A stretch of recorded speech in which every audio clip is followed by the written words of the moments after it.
Blacktop whisperer. Ever drive home late at night and feel like the road's watching you?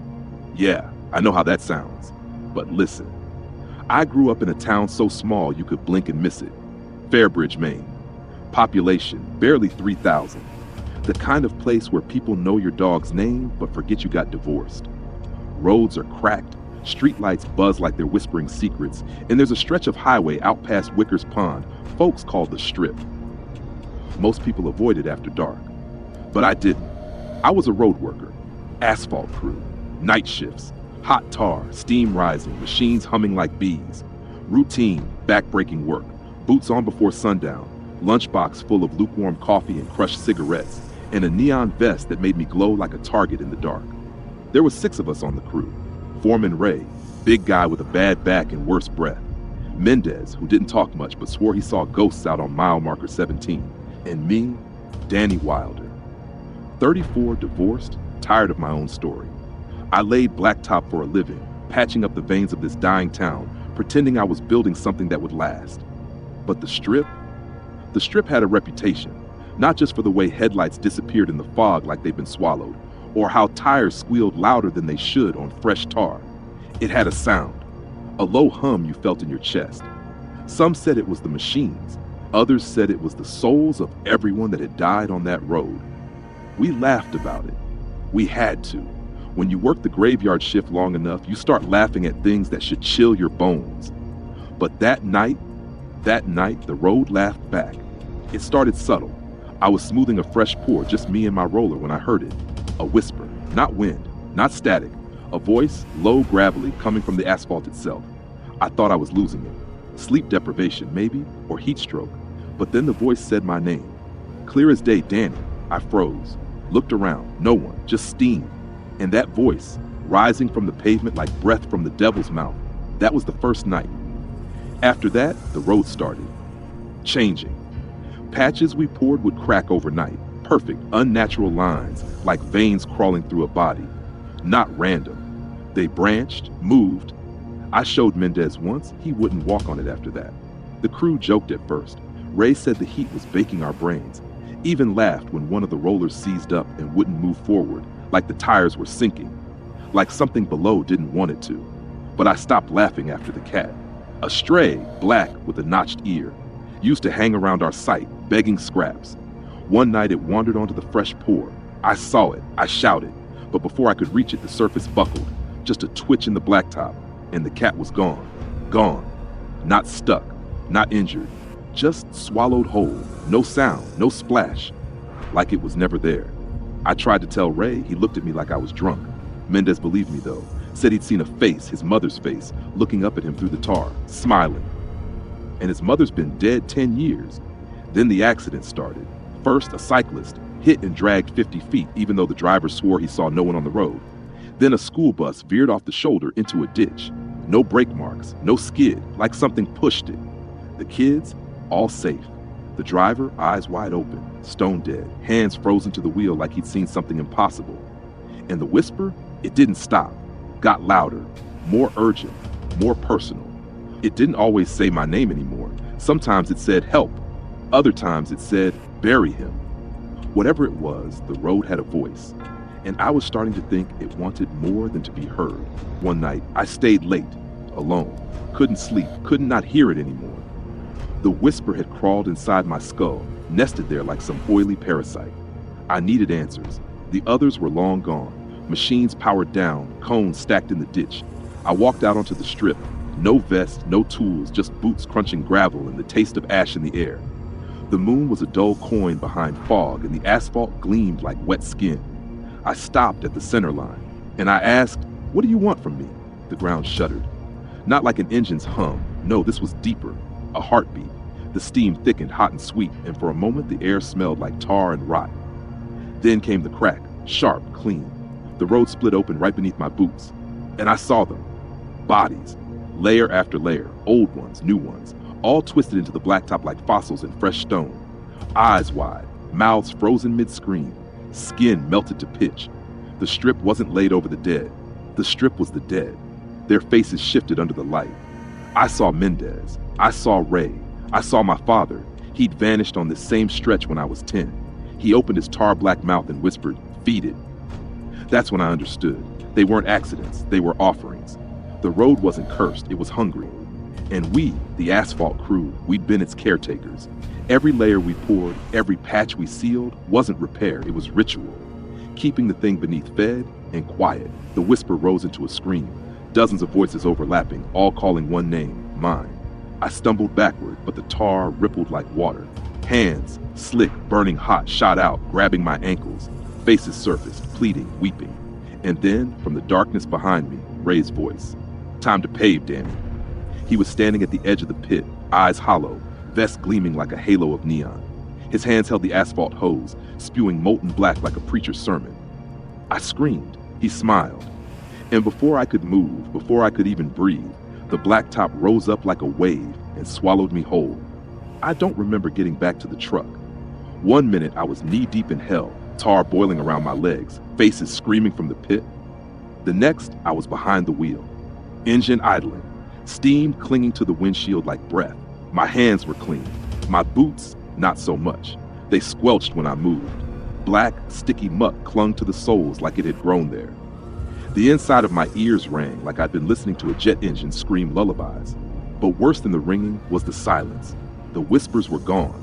They weren't around me anymore. They were in me, like something had moved in, set up house inside the hollow behind my ribs. It didn't speak in words anymore. It vibrated, like a tuning fork struck against my spine. And I could feel it, humming, waiting. I quit the crew the next morning, didn't give notice, didn't return calls, just packed a bag and drove south, as far from Fairbridge and the Strip as I could manage. But here's the thing about roads. They connect. Doesn't matter how far you drive or how many turns you take, eventually they all bleed into each other. Every stretch of blacktop is another tongue in the same hungry mouth. And back in Fairbridge, they're still working. Ray's still out there, grinning that oily grin. Mendez? Gone. His name never came up again, like he'd been filed away under a fresh coat of asphalt. And the Strip? It's growing. New lanes, new shoulders, new ground to cover, new mouths to feed. Sometimes I catch snippets on the news. Unexplained collapse, fatal crash. They always say it was the driver's fault, or maybe the heat warped the road, but I know better. I sleep in motels now, never in the same place twice, never near roadwork. And I walk a lot, feet on dirt, grass, anything not black and humming. But every now and then, I hear it, that voice. A whisper from the edge of a sidewalk, a tremble beneath my shadow. It doesn't say my name anymore. It says, "Find me another." Sometimes I wonder if the road really picked me. If it was watching from the beginning, waiting for the right moment.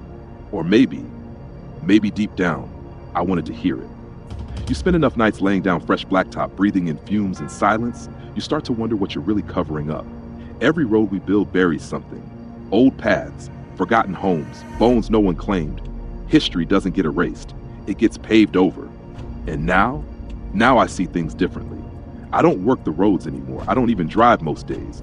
I stick to back paths, dirt trails, the kind of places that grow wild. Because wild things don't whisper, they scream. They fight, they live. But sometimes late at night, I'll be walking some nowhere town, cutting through the outskirts, and I'll see them. Fresh cones, orange tape, that sharp chemical smell of tar in the air. And I know the Strip is stretching, spreading like rot under a fresh coat of paint. Ray and the others, whatever's left of them, they're still feeding it, still paving over sins with a smile and a steel drum. And me? I try to stay ahead of it, try to warn people when I can, drop a word here, a story there. But no one really listens until it's too late. Still, I keep moving, keep watching, because I felt what's underneath, and I know how easy it is to mistake a whisper for a welcome. So next time you're driving home at night and the tires start to hum just right, listen. Because maybe that's not just rubber on asphalt. Maybe that's the road whispering to you. And if it ever says your name, don't answer. If you felt that chill crawl up your spine, go ahead and like the video. It helps our channel reach more curious minds like yours. Subscribe for daily stories that dig deep into the strange, the eerie, and the unforgettable. And hey, share this with someone who thinks roads are harmless. They might thank you later. Thanks for watching and listening. There's another story waiting for you on your screen right now, and I'll see you back here tomorrow. Drive safe if you still can. Mile marker 44. I slowed down, rolled down the window, took a breath of the night air thick with pine and dust, and let the car idle. There was no way I looped back. No exits, no turns, just a straight two-lane line through nowhere. So how the hell was that sign back? The trees leaned in like they were listening. Everything was too quiet. No crickets, no wind, just me, my car, and that goddamn marker. I told myself it was a coincidence. Another mile marker 44. Maybe a county line thing. Maybe I missed a turn without realizing it. Brain gets foggy when you're tired, right? I shook it off, pressed the gas, and kept going.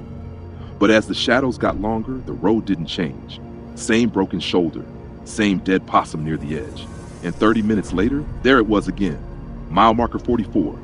This time I stopped, got out, walked right up to it, ran my hand along the pole, cold and gritty under my fingers, rusted just the same. And as I stood there trying to make sense of it all, I felt it.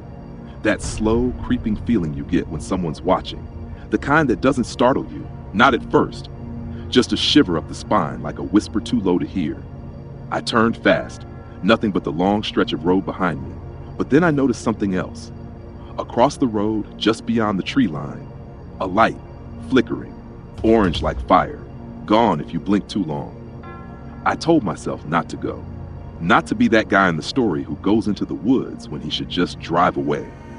But you already know how this goes, don't you? Curiosity's a hell of a drug. I slammed the brakes so hard my chest hit the wheel. The world around me, stilled. I mean dead still. No breeze, no rustle. Even the clouds overhead looked frozen in place, like a painting left out in the sun too long. I started yelling, cursing, anything to cut through the silence. But it was like my voice didn't carry more than 10 feet before it just evaporated. I turned the car around, floored it in the opposite direction. Didn't care about speed limits, didn't care about deer. 10 minutes, 15, maybe 20. I kept my eyes peeled, waiting to see anything else. Another car, a gas station, a town, hell, even a pothole that hadn't already been there. Then there it was, up ahead, glowing in the headlights. Mile marker 44. I screamed. Punched the steering wheel so hard my knuckles split. I drove past it without stopping. Screw that thing. I just wanted to outrun it, outrun whatever this was, but the road just folded in on itself. Not like a loop. No, this was worse, like a snake eating its own tail. Every turn of the wheel brought me back to that same stretch, that same cursed piece of asphalt. Mile marker 44. Time started feeling wrong. I checked the dashboard clock, 3:42 a.m. A few minutes later, 3:42 a.m. Same, again. Then the shadows began to move. Not animals, not people, just shapes, crawling along the tree line, slithering, shifting, melting in and out of the dark like smoke that had thoughts. One stepped closer, no face, just height and limbs and the suggestion of something that used to be human but forgot how. And it looked at me. I swear it looked at me. I floored it again, didn't stop, and that's when the radio crackled to life.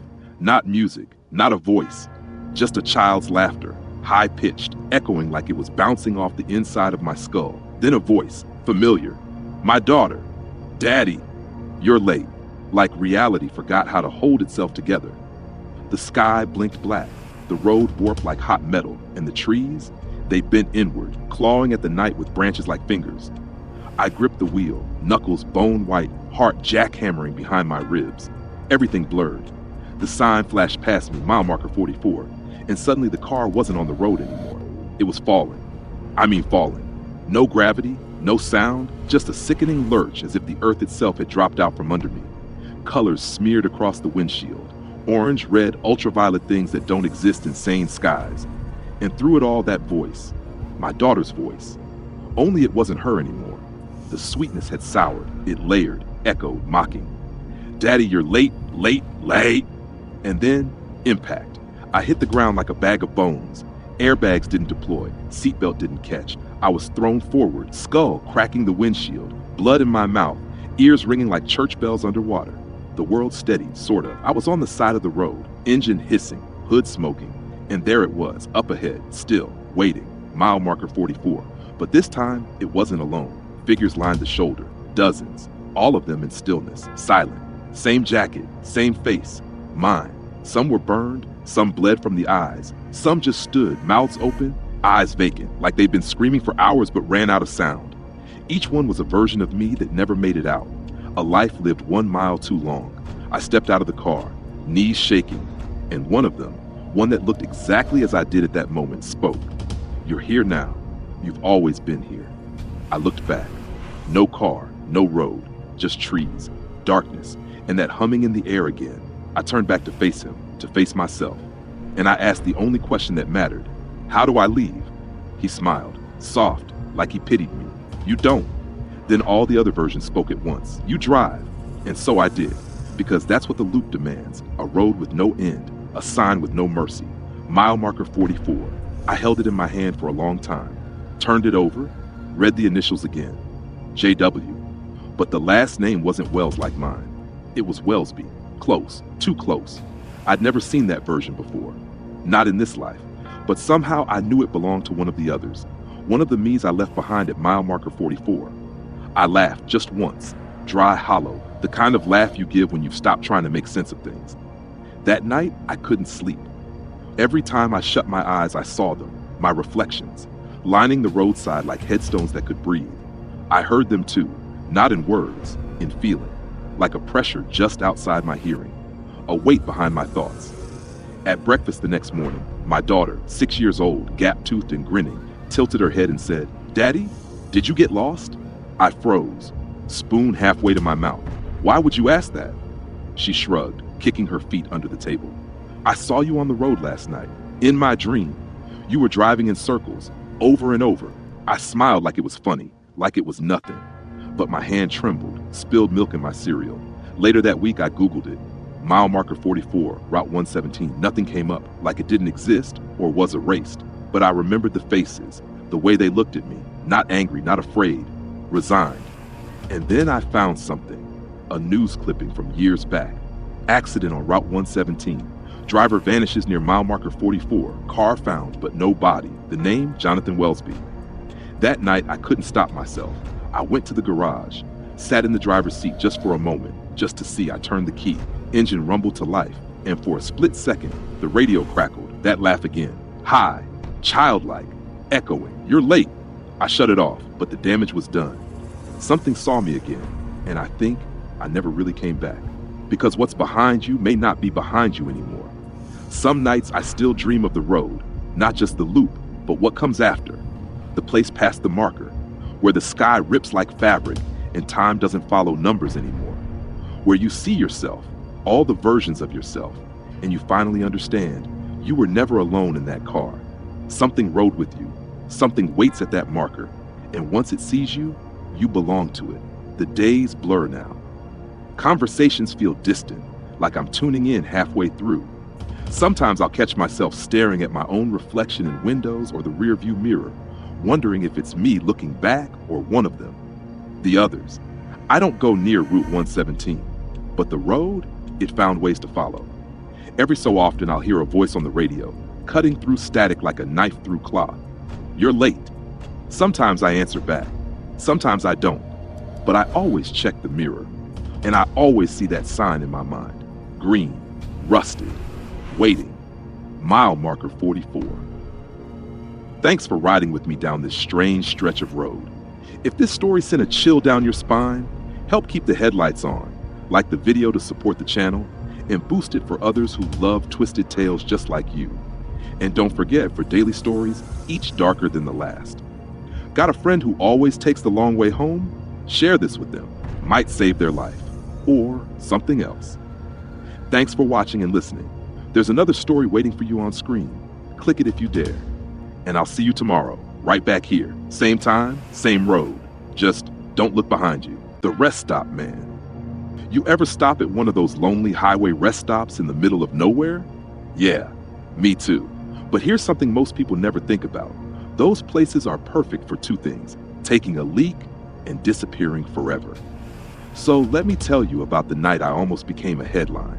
It started with something stupid. I was driving home from a late night writers conference, tanked on coffee and adrenaline. I'm no celebrity author, okay? Just a mid-level novelist with a few paperback thrillers under my belt. The kind of guy who still gets nervous speaking on panels. My name's John Dykstra, 42, divorced, mild insomnia. My biggest fear? being a coward when it counts. Anyway, I'd been driving for hours down I-84, somewhere between Boise and nowhere, and that's when I saw the sign, rest area, 1 mile. I figured bathroom, stretch the legs, maybe scribble a few lines in my notebook. Nothing dramatic. But the moment I pulled in, I felt it. Stillness. Not the peaceful kind, the wrong kind. No vending machine hum, no chirping insects, just silence, like something had scared the night away. There was one other car, a beat-up Oldsmobile parked crooked under a flickering overhead light. Looked abandoned, but the engine was still ticking, cooling. I told myself not to be paranoid. It's just a rest stop. People sleep in their cars. Weird hours, weird folks. But the longer I stood there, the more I felt watched, like the shadows were holding their breath. So I went to the bathroom fast, and when I came out, the Oldsmobile was gone. But I wasn't alone. There was a man standing by my car. The door cracked off its hinge like dry bone. Stall was empty. No blood, no woman, no man. Just a flickering light overhead and the stench of rust and piss. I stood there panting, tire iron raised like a caveman, and for a second I wondered if I'd hallucinated the whole thing. Maybe too much caffeine, too little sleep. Then I saw it. Not blood, but something worse. A Polaroid. Curled at the edges, face down on the grimy tile. I picked it up. A woman, mid-20s, eyes wide, mouth gagged, hands bound in front of her. Her back was against the very stall door I'd just kicked open. She was looking at the camera like it was the last thing she'd ever see. I stumbled back, heart hammering, pulse loud in my ears. This wasn't caffeine. This was real. I ran outside. The Buick was still there, but the driver's door was now hanging open. No one inside, no sound, no wind. Even the soda machine had gone quiet. I scanned the trees beyond the rest area, the dense black pines that lined the highway like silent sentinels. Something was out there, watching. I could feel it. I fumbled for my phone. Dead. That didn't make sense. I charged it while driving, but now the screen stayed black, lifeless. That's when I noticed the payphone by the bathrooms. Outdated, covered in grime. But maybe. I jogged over, snatched up the receiver, dial tone. Then click, the tone cut out. A new sound came through. Breathing, deep, slow, like someone was on the line, listening. Then a voice, low and deliberate. You shouldn't have opened the door. Click, silence again. I turned back toward my car, and that's when I saw him, standing behind it, tall, thin, still, like he'd been carved out of night itself, wide-brimmed hat, long coat, face shadowed. I blinked, and he was gone, not walked away. Gone. My hands were shaking. I got in my car, locked the doors, turned the key. Nothing. Battery dead. I wasn't just stranded, I was trapped. She backed away, hand pressed to the wall like it was the only thing keeping her upright. Her eyes were wild, unfocused. Are you? I started, but she flinched. I looked down. The man wasn't dead. His chest rose, barely. Blood pooled beneath his head, teeth scattered like white gravel across the floor.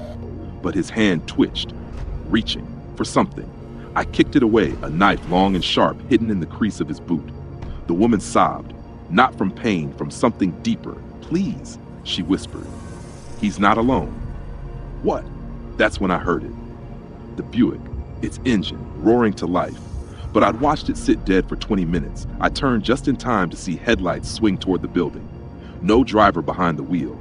The car moved like it was hunting, like it knew exactly where we were. I grabbed the woman's hand. Run! We bolted out the bathroom, shoes slipping in blood. The Buick peeled forward, tires screaming, chasing its own shadow. We made it to the trees, barely, ducked behind a dead log thick with moss and darkness. The car stopped in front of the bathroom, waited. Then the driver's side door opened, and he stepped out. Not the man I'd fought. This one was taller, thinner, dressed the same, wide-brimmed hat, that long black coat. But his face, it wasn't right. Pale, too smooth, like it had been pulled over a skull too big for it. And his eyes glowed, yellow, like an animal's caught in high beams. The woman whispered, he's the one who takes them. The others work for him. What the hell is he? She shook her head. I don't think he's human. The figure turned toward the trees, toward us. I held my breath. He took a step forward, then another. I could feel him, not just see him, feel him, like static crawling under my skin. I squeezed the tire iron. It was me or him. So I stood and walked out from behind the log, face to face with whatever the hell he was. I didn't say a word, didn't flinch. I raised the iron and charged. The cops gave each other that look, the one that says he's cracked, maybe dangerous. I didn't care. They took the little girl. One officer wrapped her in a thermal blanket and rocked her gently while she sucked her thumb and stared up at the stars like none of this would ever stick to her. God, I hope she was right. But when they asked me for a statement, I stumbled. What could I even say? That I fought a ghost in a bathroom stall? That a car drove itself into the night? That evil wears human skin but smells like motor oil and iron and old wet leaves? I told them about the man, the woman, the picture. They found it, the Polaroid. But the woman in it? She wasn't in any missing persons database. No driver's license match. Nothing, like she never existed, or like she'd been erased. I sat in the back of the ambulance, answering questions, shaking, coming down off whatever that was. Shock, they said. Trauma, they gave me water, a blanket, a business card for a therapist in Boise. But none of that mattered, because as they towed the Buick away, its bumper dragging like a wounded animal, I saw something through the broken rear window. The car seat was still there, but taped to the back of it, half torn and curling, was another Polaroid. Another woman. Different face, same expression, wide eyes, bound hands, same stall. My stomach flipped. This wasn't a one-time thing. This was a pattern, a pipeline. And I had just scratched the surface. They tried to write it up clean. Assault, potential kidnapping, investigation pending. But I knew better. Something was still out there. Something that doesn't leave footprints. Something that doesn't bleed right. The woman who ran into the woods, she never came back. And sometimes, late at night, when I'm driving long stretches of road and see a rest stop glowing lonely under sodium lights, I slow down. I check the stalls, and I wonder, if I hadn't stopped that night, would I be the one in the photograph? I moved apartments, got a new number, bought a different car, started sleeping with the lights on like a kid who knows something's in the closet, because now I do. I kept the note, the rattle too. It's in a locked box under my bed next to a flashlight and a loaded .38. You think that's paranoid? Then you haven't seen what I've seen. I tried to find her, the woman.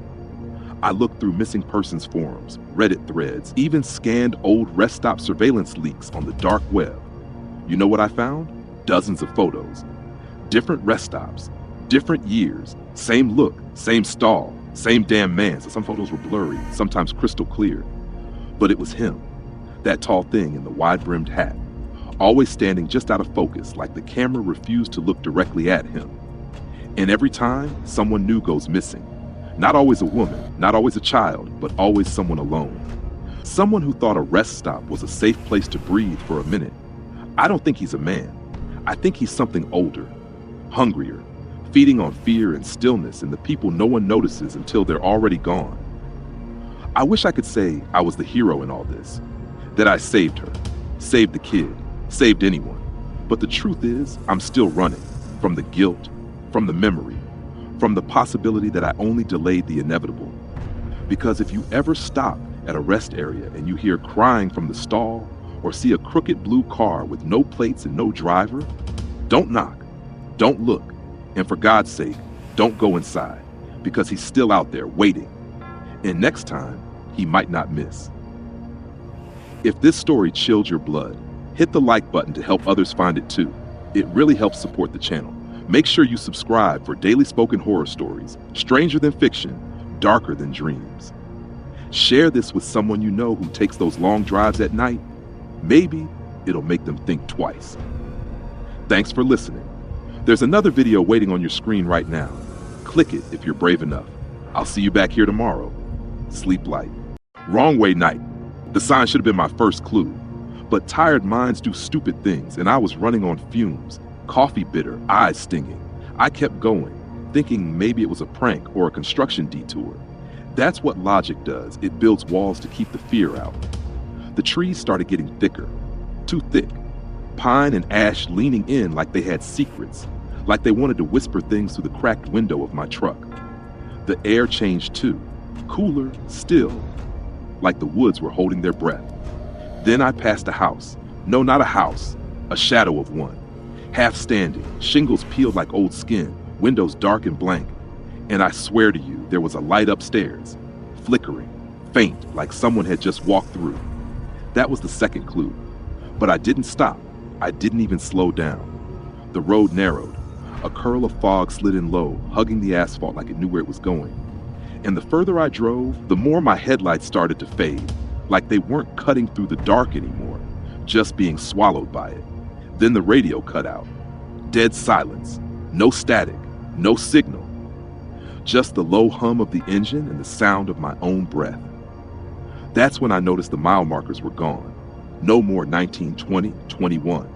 Just endless black ribbon winding through the woods, leading me deeper into something that no longer felt like Maine or Earth, if I'm being honest. I should have turned around. I should have hit the brakes, backed out, called someone, anything.